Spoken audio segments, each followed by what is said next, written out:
Lesson number 50 in the jazz violin series. I'm going to still be at the keyboard here, talk about the chords a little more. You are not going to be taken seriously if you use classical music theory names, if you learn those in school. What are those if you're not hip to that? Key of C again.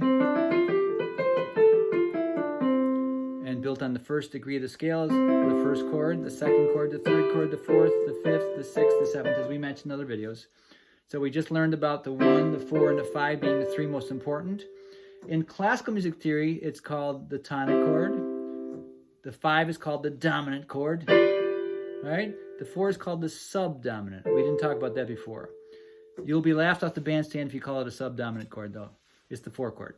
And maybe, you know, that's kind of okay, but the other one's definitely not. The 2 chord's called the supertonic. Nobody uses those terms.